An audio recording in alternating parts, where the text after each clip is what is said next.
This is Ask a Clutter Boss, the internet's best weekly decluttering advice show. I am Jes Marcy. I am your host for today. If you have a question that was not submitted in advance, you can always go ahead and post it into the comments and I can answer it live.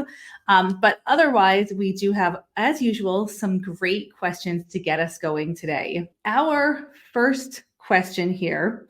This is a great question. We all tend to have these little collections of things that they're hard to figure out what would be the best home for them. And this question really speaks to that. What do you do with reusable shopping bags? Good question. If you're here in the comments, let us know, what do you do with reusable shopping bags? Is this a collection of items that you struggle to find good storage for? The question goes on to ask, I live close to 3 markets, and yes, I have had to buy a second bag because I forgot to bring one. So reusable shopping bags are a collection that is kind of new to our culture that I think we all just tend to accumulate a lot of them.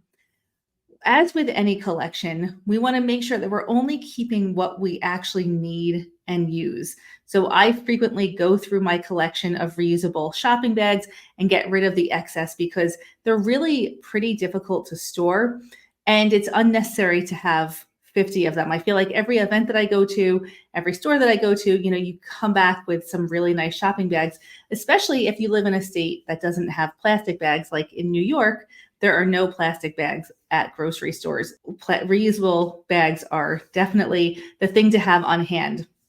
The best solution that I have found for reusable shopping bags is to actually store them in my car. I store them in my car because I often get to the store and realize, oh shoot, I wish I had my shopping bags. I usually have one small one folded into my purse, but after doing that so many times, just like this person who asked the question, after getting to the store so many times and realizing I did not have my reusable shopping bags, and again, needed them because we don't have plastic bags in New York, and the paper bags are terrible, I just decided I'm going to start storing these in my car because that's, when I think of it, that's where I am. And it's often too late to go home and get my shopping bags that I left at home. So my strategy now is I go to the grocery store, my reusable bags are stored in my car. I take them into the grocery store, do my shopping, come home, unload the groceries, and I typically hang them on the door to go out to the car. So if I don't immediately put them back into the car, the next time I walk out the door, I grab them and pop them into the car. I also have one shopping bag that I use to hold all the rest of my shopping bags. So I fold them up and I put them into one shopping bag so they're not loose everywhere. And that just is how I deal with reusable shopping bags. If I was somebody who I found it easier to remember little details, like if I go shopping, get the shopping bags from the house, then I would find a storage solution inside my house, but that is not me. Although I am a professional organizer, I am definitely more of an ADD type personality. There's a lot of stuff going on in my life, and I think a lot of us can relate to this. I just don't think of these things until it happens in the moment. And in this moment, I am too far to go home and get my reusable shopping bags. So I store them right in my car. It works out great. When it comes to organization and where to store things, you really want to figure out how your brain works and mirror that with your storage. So however your brain works, when do you think of things? Where do you need things? See if you can create a storage and organization system that works with the way that you cognitively think of things. So that is all about reusable shopping bags. Also in the comments, let me know the state that you live in. Do you still have plastic bags available for grocery shopping? What is your bag situation? I know as I have traveled around the country, going from grocery store to grocery store in different locations, it's different everywhere. So I think when we think about decluttering and organizing and disposal of items, it's really important to remember that what works for someone and the circumstances that might exist in your life are not the same for somebody else. So when we're talking about how to declutter, how to organize, how to let go of items, we all don't have the same scenarios, even though we're in the same country, unless you're listening from Europe. We're all mostly in the same country, but even within states and from town to town, there's differences in garbage pickup and disposal. There's differences in local rules and regulations. There's just a lot. There's differences in how far or how close we are to recycling centers, how easy it is to let go of things. And just our access to things like plastic bags versus reusable bags, it varies around the country. So that's one of the reasons that we always advise being completely judgment-free in our communities, because we never know what the real circumstances are for somebody else. So what works for us or what we think is the right thing to do may not even be available to somebody else. All right, let's move on to the next question. Once again, if you're joining us live and you have a question that was not previously submitted, go ahead and pop it into the comments. If we have time, we will definitely get to it. Question number 2, I want to scan old family photo albums. I want to scan old family photos in albums and digitize them. I know this has been discussed before. Do I just put digital photos in the search bar to find the information? Thank you so much. Okay, so digital old family photos should definitely be digitized. Photos are on a medium that is not made for longevity, especially older family photos. There were certain decades, like the 70s, for example, where the quality of like the archival quality of the photos was really poor. So over time, photos degrade, especially if they're being stored improperly, which for the most part, most of us are storing our photos improperly, whether we realize it or not, or we have received collections of photos from our family members and they're in those old albums with the sticky plastic over the picture. It's not a great It's not a great situation from an archival standpoint. So the best thing that we can do to preserve our older family photos is to digitize them. The easiest way to digitize them is really just to use your phone. There's plenty of apps that you can download that will scan the photos. They do a high quality scan. And then from there, my recommendation is to put all of your photos onto Google Photos. I love Google Photos because it is free for the most part. If you have a large collection of photos, you might have to pay a nominal fee. It is accessible from every device, so you don't have to have a specific piece of hardware like a DVD drive or a thumb drive. You don't have to have any hardware to access it. You can access it from your phone, your computer. Anyone can access it as long as you can get into your Google account. And the other thing that I love about Google Photos is it is so searchable. So once you have digitized your photos, you want to upload them to your Google Photos account. Once they're in your Google Photos account, you really don't need to do anything else. You can literally search in Google Photos for a black and white photo of a woman wearing a hat on a boat, and it will show every photo that you have of a woman wearing a hat on a boat that's black and white. The searchability of large digital collections is so much more important than the organization of those collections, because systems require maintenance. If you have a complicated system when it comes to your digital photos, so if you're, labeling them by, let's say, chronologically, but you don't always know the date, and then by person, but you don't always know the person. There's a lot of ways that those systems can break down, and then you have to remember what your system was, your organizational system. So you have to remember the file structure, if you started chronologically, or if you started by person, or if you started by family, or however you did it. And you have to remember to do that each and every time. And that's a lot of maintenance. That's so many steps.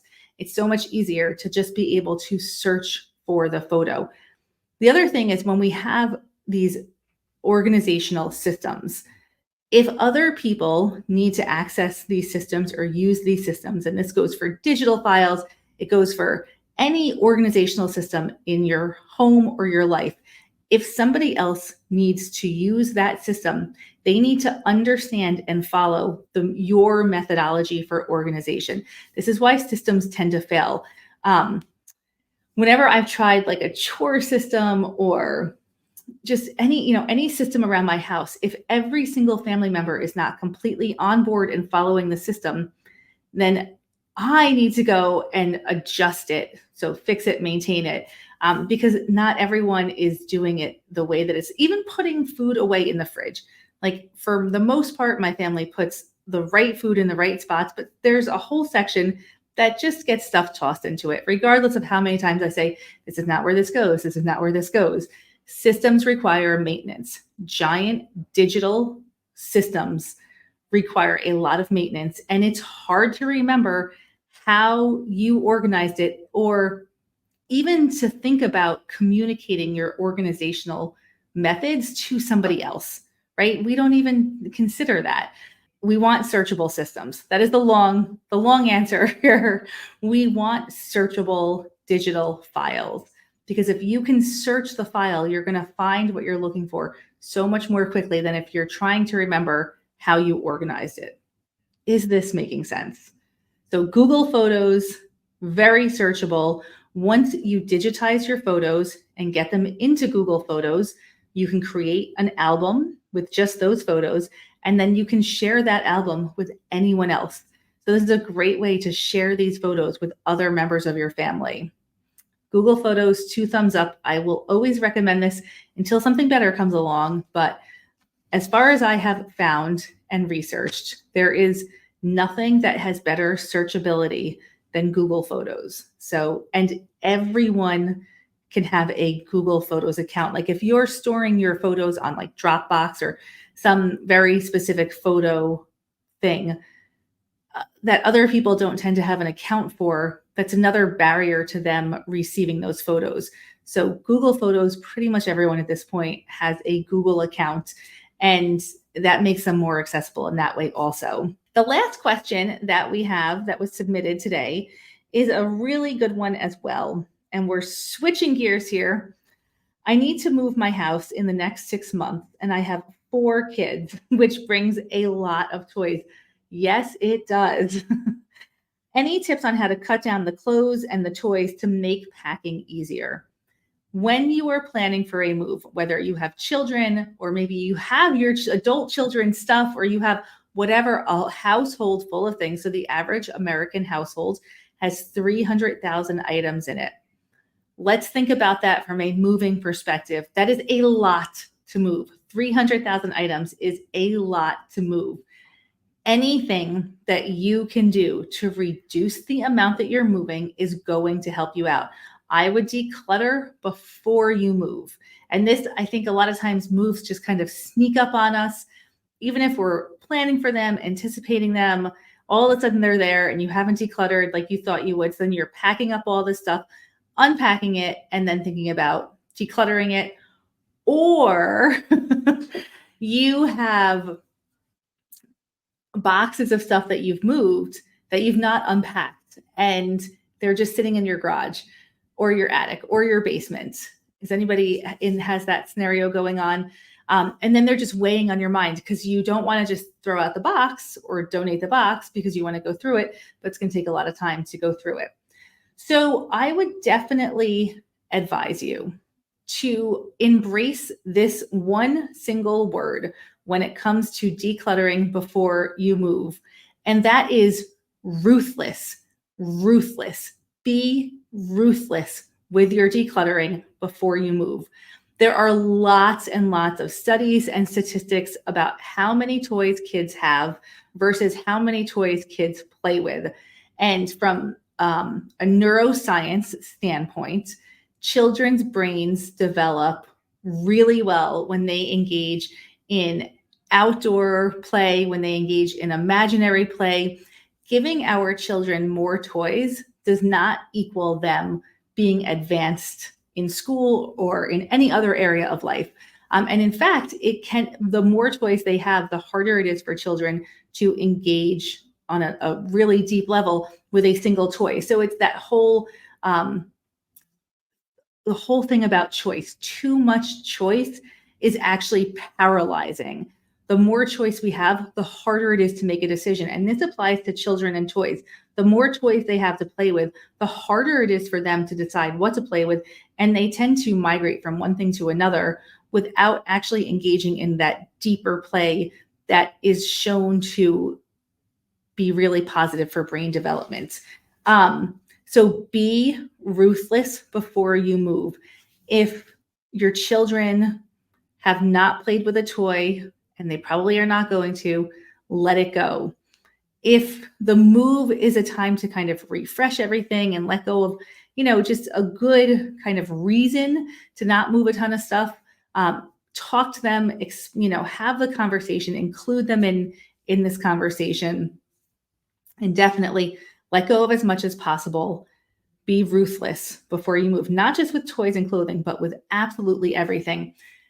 And a little caveat to this is I have heard, and this is going to sound like the opposite of the advice I just gave, but I have heard from a lot of our clients that during moves when they were children, all of their stuff disappeared. So all of their toys were gone, all of their clothing was gone. They had to give up a lot of stuff when the family moved. And this is a source of hanging on to a lot as an adult. It's one reason that many of my clients are holding on tight to their stuff, because they've had a scenario as a child where their stuff was just taken away. So that is definitely not what I am advising to do. I am advising to be ruthless with your decluttering, but when it comes to children, and to be really realistic, when it comes to children, I believe that open communication can help tremendously. And just be cognizant of the fact that if children lose stuff without feeling like they have control over the situation as children, as adults, that may result in them holding onto stuff even tighter. That decluttering and figuring out what belongs in our life is a conversation that I think we should start at a very, very young age. We start talking to children about money as soon as we can, right? I said to my toddlers, we can't afford this, right? That's a line that I used when my children were toddlers. Another line that we should be using with our children is, we need to have space for what we own. We need to have time to take care of what's important to us. We need to understand what is important to us. What is the most important things to you? And maybe what is most important to your children, like in terms of their toys, is not what you would consider to be most important. Don't discount that, though. That's most important to them. So find that common ground. So have these conversations about decluttering with your children from a young age, because the reality is we will always have a limited amount of space. We'll always have a finite amount of money, and we will always have a finite amount of time. If we don't have time to take care of something or space to store something, it's going to become clutter. So how can we start to have these conversations at a young age? And this is, that was a little deviation from the original question. So when you're moving, be ruthless with decluttering, and in general, communication with your children, your significant others, all of your family members about the clutter. Open communication, respectful communication is really the starting point for all of this. Thank you so much for liking and sharing our content. It really does support our small business. And I look forward to seeing you same time, same place next week. Have a great week, everyone.